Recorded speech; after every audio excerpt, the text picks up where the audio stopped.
All right, this is David. I'm Sebastian. I'm gonna get into about how we got in the situation we're in. During the hurricane, we lost our car, Hurricane Helene, and it was really hard to find jobs without a car because of where we were living at. Not many bus stops or anything like that.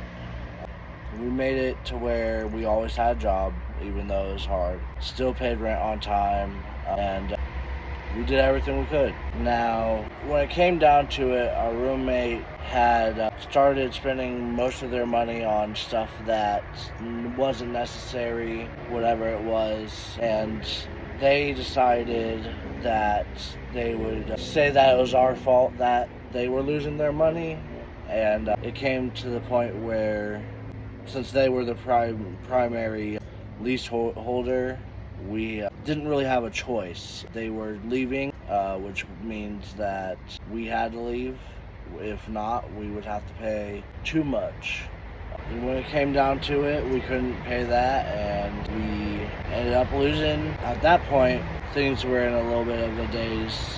David went off and worked with his mom. If you would like to talk to them about that, you can.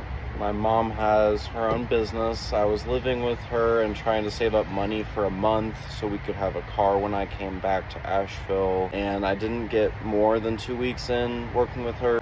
She was emotionally, verbally, physically abusive and going through her own mental illness. I couldn't continue to live there. So since I had been there for 12 days, 13 days, I didn't have enough money to get us out of the situation, either with housing or with something more permanent, or even getting a vehicle like we had hoped. She was extorting us and trying to hold over the work I had done for her over my head, even though I was told I could live there rent-free. So that became the battle of trying to get that money that I had worked from her after coming back and having to be newly homeless. So when we did come back here, after our first night of being on the streets, we had our tent and our belongings stolen. We had found a prairie that we thought was a good spot, that there wasn't a lot of traffic, and we had just left the things there for a couple hours, like 4 hours, and we came back and that was gone. And then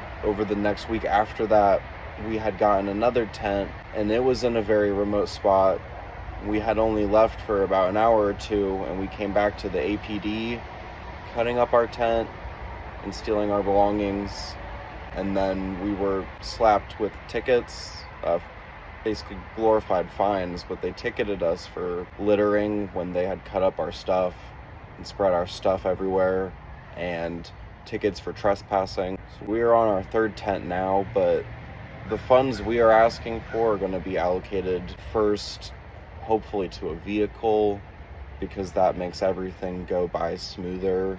We'll be able to hold down jobs again, which can give us the security we need to go have a stable future. And then we're also hoping that any additional funds could go to legal fees, whether it's with the APD or with our former roommates fighting litigation against us. And then obviously anything that we can be given is very appreciated. The main goal is to have housing as soon as possible. And we thank you for your help and further consideration.